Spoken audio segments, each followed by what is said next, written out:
if you look at a CPG, right? So if you're a Clorox, you're trying to appeal to people who use your product and really tell a personal story. I think it's the same thing in sports. From a storytelling perspective, that's what sports marketing is really all about.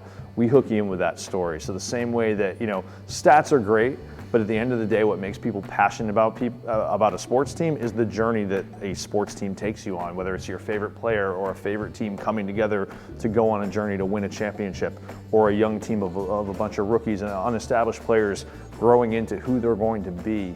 Following that journey is really the compelling piece of that for a sports fan. And so, for other brands that maybe don't necessarily have, again, a personification of their brand, how do they tell a story that relates to their customers? How do they bring them into the idea of what their brand stands for and how it relates to their life? In the sports world in general, the big challenge now, the way sports tickets are sold and distributed and resold, it's a much different marketplace than it was even 10 years ago.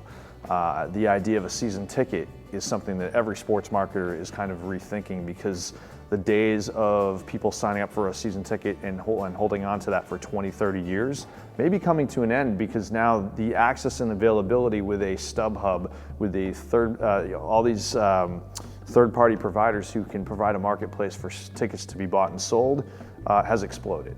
And so no longer are you going just directly to the team to buy those tickets. There's a million different places you can get them. Anyone who buys a ticket can resell a ticket. And so for us, that presents a challenge of some of these same tickets may be bought 3, 4, 5 different times, whereas we may have tickets that still remain unsold. And so that's the biggest challenge, I think, facing sports marketers is understanding how to effectively sell their games out every single night. At the end of the day, we want that building full. We want a live and rowdy crowd there ready to help us win that game. I can't speak for every team out there. I think sports teams are just scratching the surface on this stuff. At the end of the day, a sports team is going to spend a lot of money on athletes who can help them win games. We don't spend a ton of money on technology platforms. We're still learning how to market our teams effectively. For the longest time, the teams would, for the most part, market themselves, especially if you had a very successful team. That day and age is probably over, and so teams are now learning how to get much more sophisticated about how they're doing it. Things like search engine marketing are becoming much more important to teams as they try to make sure that they're selling their building out every night.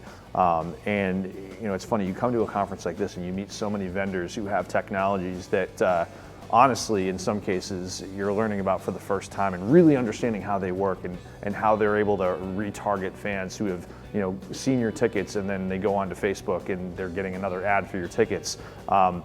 The game has changed in the last 5 years, and it's important to come to shows like this to really understand what's going on in the marketplace, what's emerging, how these technologies are changing, and it's been eye-opening for me today.